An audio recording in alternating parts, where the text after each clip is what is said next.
Good morning dear students. Today we are going to discuss about magnetic behavior of d block element. Okay? तो सबसे पहले हम कुछ basic चीज़ें जान लेते हैं। जब आप किसी एलिमेंट को या कोई भी सब्सटेंस को मैग्नेटिक फील्ड में रखोगे तो अगर वो पर्टिकुलर सब्सटेंस उस मैग्नेटिक फील्ड का उस पर्टिकुलर सब्सटेंस के ऊपर कोई इफेक्ट आपको दिखे तो आप समझ लीजिएगा कि वो जो एलिमेंट है वो मैग्नेटिक नेचर को शो करता है। अगर कोई इफेक्ट नहीं दिख रहा है तो इसका मतलब वो मैग्नेटिक नेचर को शो नहीं करता, वो नॉन मैग्नेटिक सब्सटेंस है।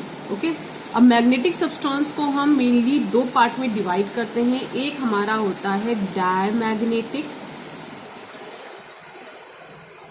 ओके, दूसरा होगा हमारा पैरा मैग्नेटिक। ओके, तो ये तो आपने प्रीवियस क्लास में देखा ही होगा। जो डायमैग्नेटिक सब्सटेंस होते हैं ऐसे सब्सटेंस जो मैग्नेटिक फील्ड में बिल्कुल भी अफेक्टेड नहीं होते, यानी not affected by magnetic field. Okay, like आपका हो गया प्लास्टिक या पेपर। ओके, पैरामैग्नेटिक सब्सटेंस की कैटेगरी में वो सब्सटेंस आते हैं या वो एलिमेंट्स आते हैं जो मैग्नेटिक फील्ड के थ्रू इफेक्ट होते हैं। दीज सब्सटेंस लिखिए या आप एलिमेंट कहिए। These substance are affected by magnetic field. Okay, तो हमें क्या समझ में आया कि diamagnetic substance are repelled by the applied field while the paramagnetic substance are attracted. Okay, paramagnetic में एक क्लास होती है बच्चों जिसे हम फेरोमैग्नेटिक के नाम से जानते हैं। Ferromagnetic substance. ओके, तो फेरोमैग्नेटिक सब्सटेंस ऐसे सब्सटेंस होते हैं जो पैरामैग्नेटिक सब्सटेंस अफेक्ट करते हैं मैग्नेटिक फील्ड को। तो जो आपके फेरोमैग्नेटिक सब्सटेंस हैं ये सब्सटेंस पैरामैग्नेटिक की ही प्रोसेस को एक तरीके से बोलो कि एक्सट्रीम लेवल पे होते हैं। ओके, तो ferromagnetism is an extreme form of paramagnetic. ठीक, तो पैरामैग्नेटिक की एक्सट्रीम फॉर्म को ही हम फेरोमैग्नेटिक कहते हैं। ये भी मैग्नेटिक फील्ड में अफेक्ट होते हैं, अट्रैक्ट होते हैं, ये भी मैग्नेटिक फील्ड की तरफ बहुत तेजी से अट्रैक्ट होते हैं। ठीक है, लेकिन यहाँ पर एक्चुअली होता क्या है कि आपने एक मैग्नेटिक फील्ड ले रखी है और कोई फेरोमैग्नेटिक सब्सटेंस लाइक आप आयरन ले रहे हो। ओके, तो ये इसकी तरफ अट्रैक्ट होगा। ओके, उसके बाद आपने मैग्नेटिक फील्ड हटा दी, यानी कि पूरी फील्ड आपने हटा दी, लेकिन जो ये सब्सटेंस है ये कुछ टाइम तक खुद ही बिहेव करेगा मैग्नेटिक की तरह। ओके, तो उसको हम क्या नाम देंगे? Ferromagnetic substance. Okay, these are very strongly affected by magnetic field and one magnetic field is removed still possess magnetic property। अगर आपने फील्ड हटा भी दिया तो भी ये कुछ देर तक मैग्नेटिक प्रॉपर्टी को शो करता रहेगा। ओके, तो इसका सबसे बेस्ट एग्जांपल होता है आयरन। ओके, अब हम लोग डी ब्लॉक एलिमेंट में मेनली पैरा और डायमैग्नेटिक को ही स्टडी करेंगे। कोई भी एलिमेंट मैग्नेटिक या नॉन मैग्नेटिक क्यों होता है ये समझना जरूरी है। ओके, तो सबसे पहले हम सपोज करते हैं कि हमारे पास ये एक न्यूक्लियस है जो अभी एक्स एक्सिस पर प्रेजेंट है। ओके, न्यूक्लियस के ऑर्बिटल में दो इलेक्ट्रॉन है। सपोज करते हैं एक इलेक्ट्रॉन ये है और एक इलेक्ट्रॉन ये है। ओके, तो आप जानते ही होंगे कि न्यूक्लियस के चारों तरफ इलेक्ट्रॉन क्या करते हैं और रिवॉल्व किया करते हैं, घूमा करते हैं। तो ये इलेक्ट्रॉन भी न्यूक्लियस के चारों तरफ घूमते रहेंगे। ओके, पहली चीज। दूसरा, ये पहला मूवमेंट हो गया कि इलेक्ट्रॉन का न्यूक्लियस के चारों तरफ मूव करना। ठीक है, अब दूसरा यहाँ पे होता क्या है बच्चों कि यहाँ पे ये जो इलेक्ट्रॉन है ये न्यूक्लियस के चारों तरफ मूव करते हैं, साथ ही अपनी एक्सिस पर भी ये कंटिन्यू मूव किया करते हैं। ठीक है, अपनी एक्सिस पर जैसे कि ये इलेक्ट्रॉन है तो ये अपनी एक्सिस पर मूव करता रहेगा ऐसे ऐसे, और साथ में न्यूक्लियस के चारों तरफ भी मूव करता रहेगा। ये वाला भी कुछ ऐसे ही मूव करेगा। ठीक है, अगर ये वाला क्लॉकवाइज मूव करेगा इलेक्ट्रॉन तो दूसरा वाला एंटी क्लॉकवाइज मूव करेगा। ओके, यानी एक क्लॉकवाइज है, एक एंटी क्लॉकवाइज है। तो यहां पर होता क्या है, जो हमें इलेक्ट्रॉन का मूवमेंट है अपने ही एक्सिस पे, इस मूवमेंट को हम एक्सियल मूवमेंट के नाम से जानते हैं।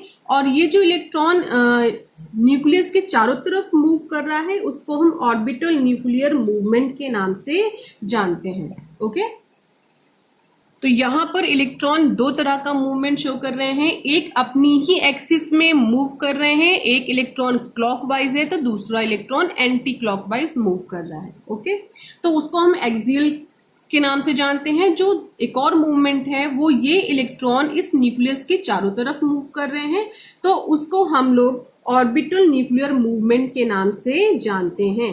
ओके, तो यहां पर जो इलेक्ट्रॉन इस न्यूक्लियस के चारों तरफ मूव कर रहे हैं तो इससे हमें कोई लेना देना नहीं, यानी इस मूवमेंट से हमें कोई नहीं फर्क पड़ने वाला। ओके, लेकिन ये मूवमेंट जो इलेक्ट्रॉन अपनी ही एक्सिस पे कर रहे हैं, ऐसे ऐसे ऐसे लगातार घूम रहे हैं अपनी एक्सिस पे, और साथ में अपनी एक्सिस पे घूमते घूमते इलेक्ट्रॉन के आसपास भी घूम रहे हैं। ठीक है, तो ये काफी यहाँ पे रोल प्ले करता है।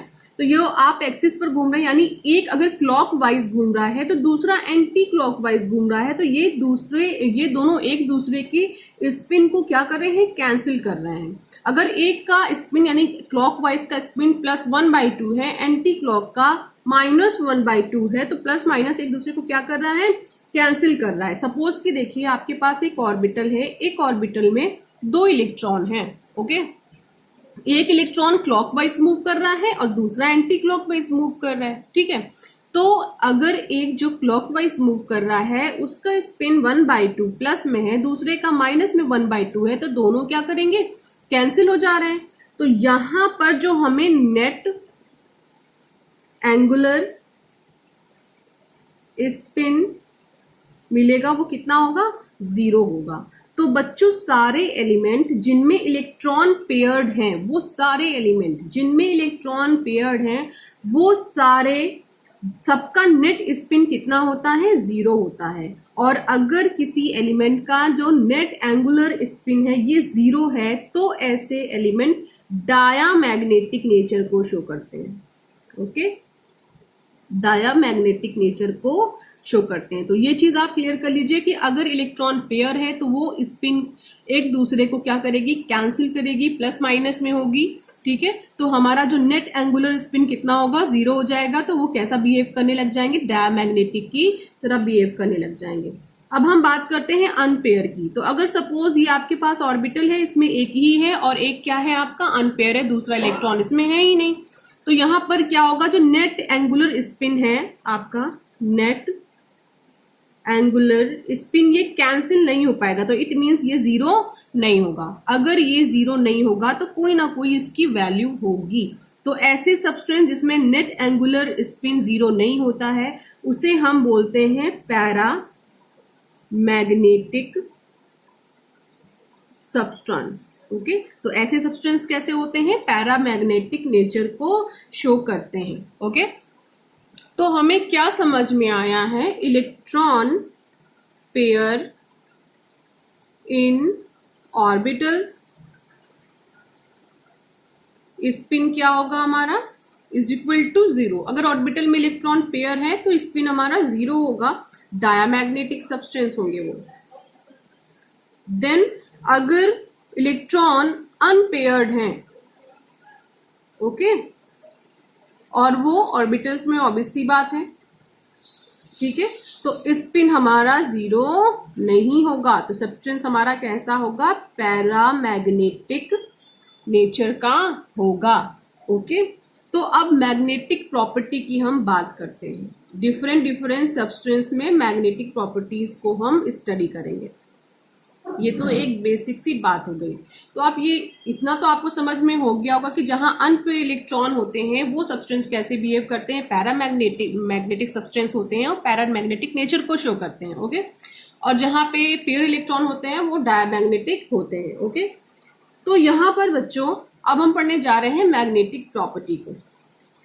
अगर आपको किसी भी एलिमेंट की फाइंड करना है मैग्नेटिक है कि नहीं, यानी आपको फाइंड करना है ये पर्टिकुलर एलिमेंट मैग्नेटिक है कि नहीं, ओके, या फिर ये इसके पास मैग्नेटिक पावर कितनी है, अगर ये सारी चीजें आपको फाइंड करनी है तो आपको यहाँ पे हेल्प लेनी पड़ेगी मैग्नेटिक मूवमेंट की, ओके। मैग्नेटिक मूवमेंट को बच्चों हम लोग म्यू से रिप्रेजेंट करते हैं। इट मीन्स कि अगर आपको पता लगाना हो कि ये पर्टिकुलर सब्सटेंस स्ट्रॉन्ग मैग्नेटिक है या मीडियम है या लीस्ट है या डायमैग्नेटिक है, तो आपको ये काम किसकी हेल्प से करना होगा, मैग्नेटिक मूवमेंट की हेल्प से करना होगा। मैग्नेटिक मूवमेंट की यूनिट होती है BM, बोहर मैग्नेटन, और 1 BM is equal to 9.27 into 10 to the power 27 angstrom per metre square, okay. ये होती है 1 BM की वैल्यू, ओके। अब हम बात करते हैं फॉर्मूले की, तो mu is equal to under root n plus 2 BM, ये फॉर्मूला होता है मैग्नेटिक मूवमेंट का, जिसकी हेल्प से हमें बहुत सारी चीजें पता चलेंगी। वेयर यहाँ पर n एक्चुअली क्या है, number of unpaired electron, okay. तो n क्या है, नंबर ऑफ अनपेयर इलेक्ट्रॉन है। तो अगर आपको पता चल जाए कि किसी एलिमेंट में अनपेयर इलेक्ट्रॉन कितने हैं, तो आप बहुत आसानी से वहां पर क्या फाइंड कर सकते हो, मैग्नेटिक मोमेंट को फाइंड कर सकते हो, ओके। लेकिन अगर कोई एलिमेंट ऐसा हो जिसमें एक भी अनपेयर इलेक्ट्रॉन ना हो, भाई जैसे n है, तो n हमारा एक भी अनपेयर इलेक्ट्रॉन नहीं है, तो n की जगह पे हमें क्या रखना होगा, 0 रखना होगा। तो चलिए रखते हैं mu is equal to under 0 plus 2, तो ओवरऑल हमें क्या मिल जाएगा, 0। तो अगर म्यू की वैल्यू हमें क्या मिल जा रही है, 0 मिल जा रही है, तो एकदम सीधा सा मतलब है कि वहां पे number of electron, unpaired electron क्या है, 0 है। और अगर नंबर ऑफ अनपेयर इलेक्ट्रॉन 0 है, तो वो पर्टिकुलर सब्सटेंस कैसा बिहेव करेगा, डायमैग्नेटिक नेचर को शो करेगा, ओके। नेक्स्ट, अगर आप स्कैंडियम का एग्जाम्पल लेते हैं, सपोज हमारे पास स्कैंडियम है, स्कैंडियम का जनरल कॉन्फ़िगरेशन क्या होता है, 4s2 3d1, ठीक है। और इस स्कैंडियम की जो स्टेबल ऑक्सीडेशन स्टेट होती है वो क्या होती है, +3। तो यहाँ पे अगर आप 3 इलेक्ट्रॉन निकाल दे तो ये क्या हो जाएगा, 4s0 3d0। तो यहाँ पे आपको एक भी अनपेयर इलेक्ट्रॉन नहीं मिल रहे हैं, तो यहाँ पे क्या हो रहा है, unpair electron is equal to 0, okay. तो म्यू की वैल्यू हमें क्या मिलेगी, 0। तो ये कैसा सब्सटेंस समझ में आया हमें, डायमैग्नेटिक। तो स्कैंडियम ट्राई पॉजिटिव कैसे नेचर को शो करेगा, डायमैग्नेटिक नेचर को शो करेगा। इसी तरह हम बात करते हैं Ti की, तो इसका जनरल कॉन्फ़िगरेशन क्या होता है, 4s2 3d2। अब हम यहाँ पे लेते हैं किसको, Ti डाई पॉजिटिव। अब इसका कॉन्फ़िगरेशन क्या होगा, 4s0 3d2, ओके। अब यहाँ पे नंबर ऑफ अनपेयर इलेक्ट्रॉन कितने हैं, unpair electron is equal to 2, यानी n इज इक्वल टू कितना है, 2। अब हम फॉर्मूला यूज करते हैं, mu is equal to n under root n plus 2, तो 2 प्लस 2 अंडर रूट कितना मिलेगा हमें यहाँ, अंडर रूट 8। और अंडर रूट 8 की वैल्यू होगी नियर अबाउट 2.84, ठीक है, BM, ओके। तो ये कैसा है, पैरामैग्नेटिक नेचर को शो कर रहा है, पैरामैग्नेटिक नेचर को शो कर रहा है, ओके। अब अगर यहाँ पे अनपेयर इलेक्ट्रॉन 3 हो जाए तो वैल्यू और ज्यादा मिलेगी, अनपेयर इलेक्ट्रॉन 4 हो जाए तो वैल्यू और ज्यादा मिलेगी। तो इट मीन्स कि जैसे जैसे नंबर ऑफ अनपेयर इलेक्ट्रॉन बढ़ते जाएंगे, पैरामैग्नेटिक नेचर भी बढ़ता जाएगा, ओके। दोनों एक दूसरे के डायरेक्टली प्रोपोर्शनल है। नेक्स्ट हम बात कर लेते हैं Ti ट्राई पॉजिटिव की, तो यहाँ पे बनेगा 4s0 3d1 कॉन्फ़िगरेशन, और यहाँ पे नंबर ऑफ अनपेयर इलेक्ट्रॉन अभी हमें कितने मिल गए हैं, 1। चलिए डायरेक्ट फॉर्मूले पे रखते हैं, under root mu is equal to 1 plus 2 is equal to under root 3, और अंडर रूट 3 की वैल्यू होती है 1.73 BM near about, okay.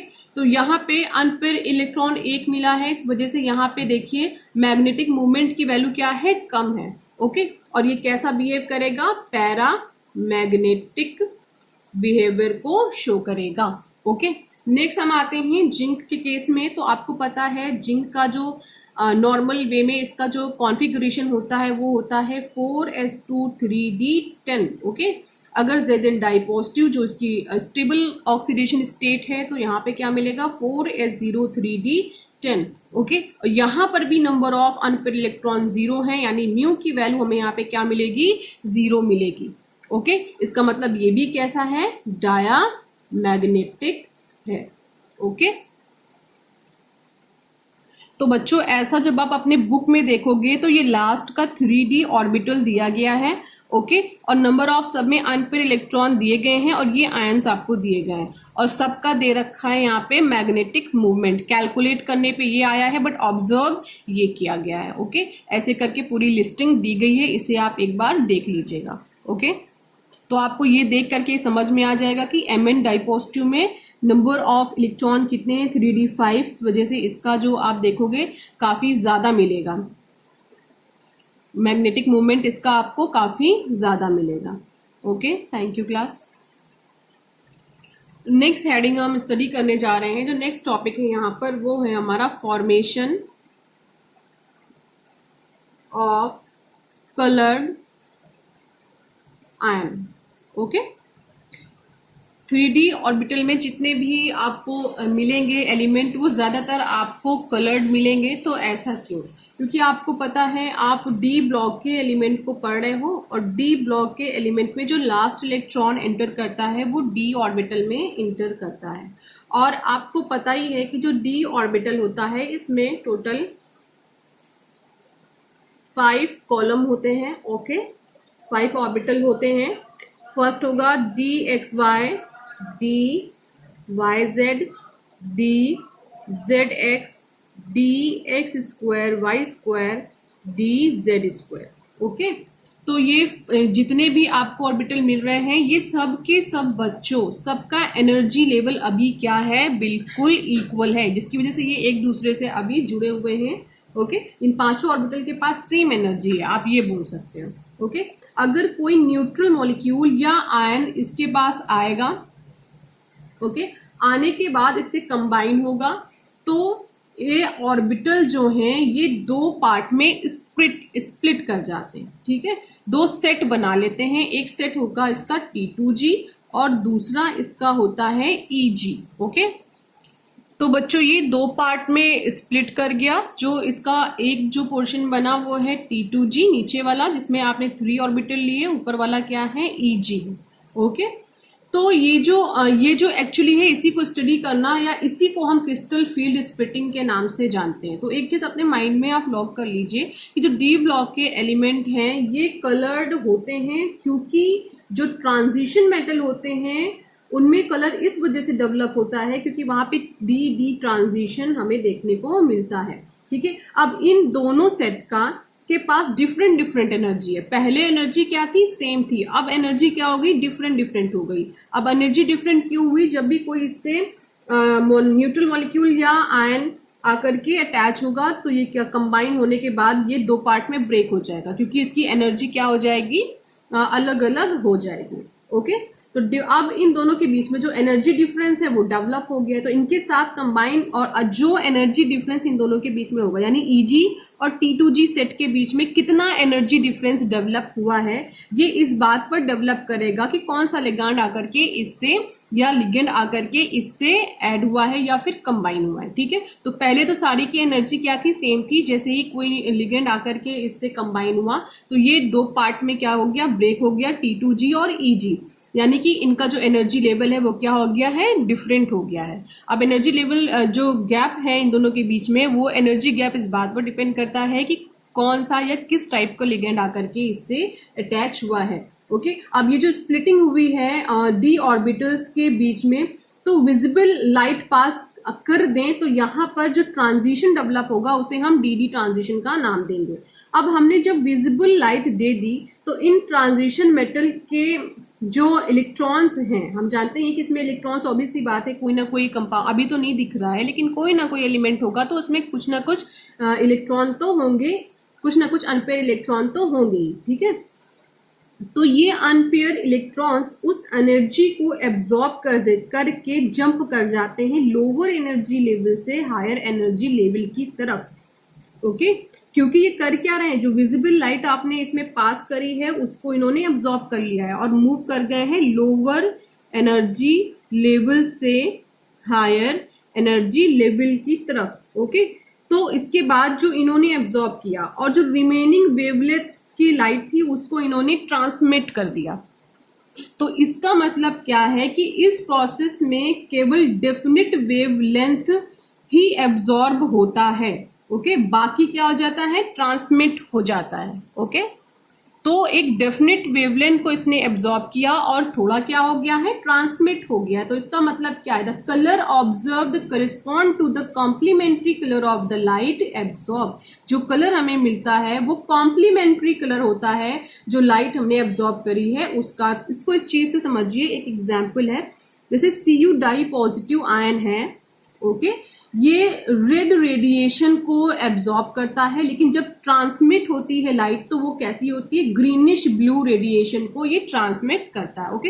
Red को ये एब्जॉर्ब करता है और ग्रीनिश ब्लू को ये ट्रांसमिट करता है, ओके।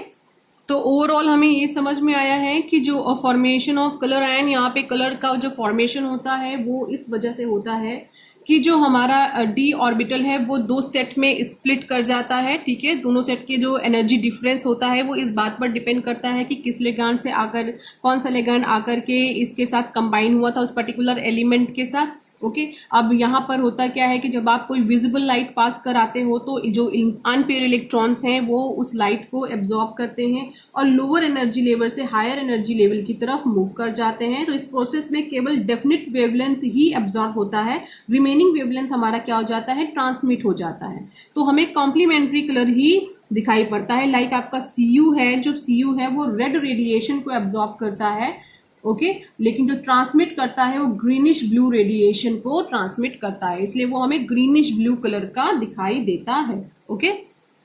और एक पॉइंट है यहाँ पे जो काफी इंपॉर्टेंट है, वो है ट्रांजिशन मेटल जिनका डी ऑर्बिटल एम्प्टी होता है, डी ऑर्बिटल एम्प्टी होगा, ओके, या फिर कंप्लीटली फिल होगा, कंप्लीटली फिल होगा, वो कलरलेस होंगे। बहुत इंपॉर्टेंट पॉइंट है, ओके। डी ऑर्बिटल एम्प्टी हो या फिर कंप्लीटली फिल हो तो वो एलिमेंट कैसे होंगे, कलरलेस होंगे। देखिए यहाँ पर दिया गया है आपके एनसीईआरटी में, कॉन्फ़िगरेशन स्कैंडियम ट्राई पॉजिटिव का 3D 0 होता है तो ये कलरलेस है।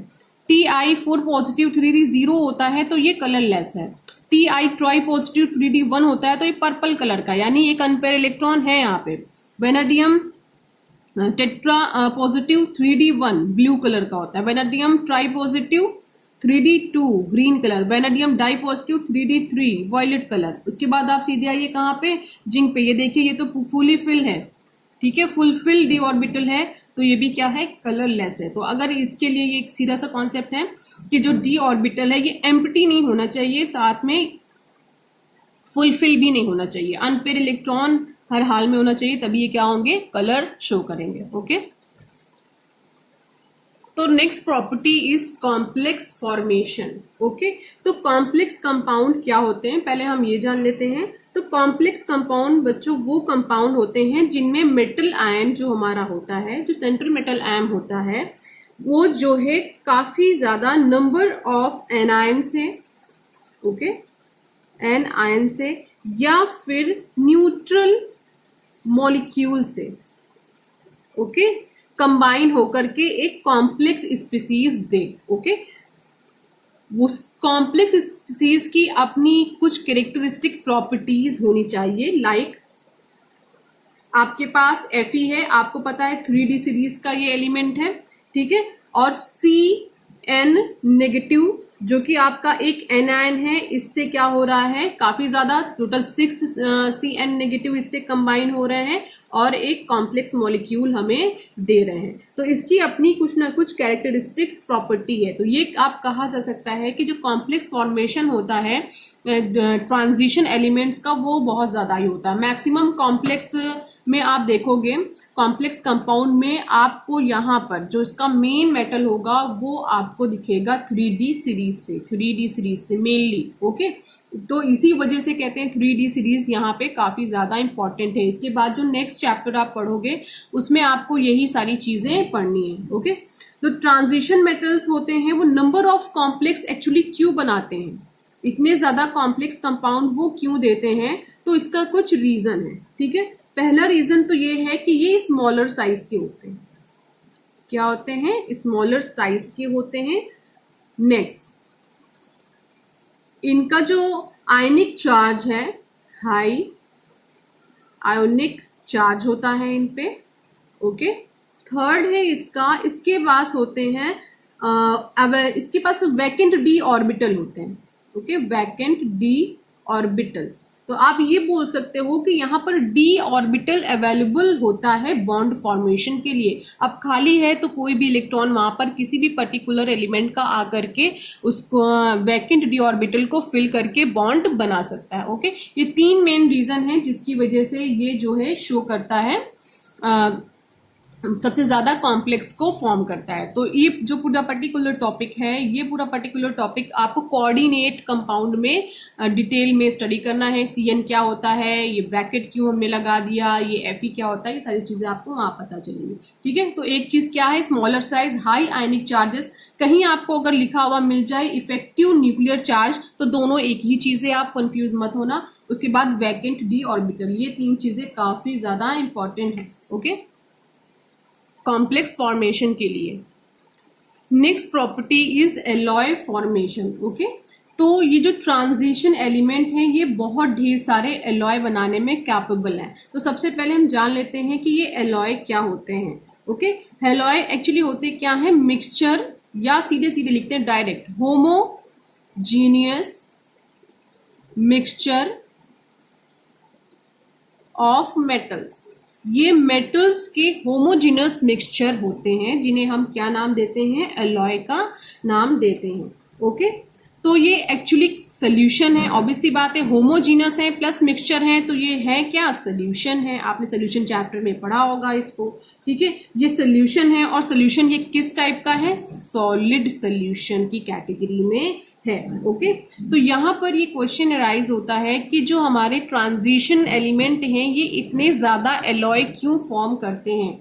तो ये इतने ज्यादा एलॉय इसलिए फॉर्म करते हैं कि जो इनका एटॉमिक साइज है, एटॉमिक साइज देखिए क्या है, स्मॉल है। ओके, और एटॉमिक साइज स्मॉल होने के साथ साथ आपने जब इसका एटॉमिक साइज इंक्रीज किया होगा तो देखा होगा कि काफी एलिमेंट ऐसे हैं जिनका एटॉमिक साइज ऑलमोस्ट क्या है, सेम है। ठीक है, एटॉमिक साइज ऑलमोस्ट सेम।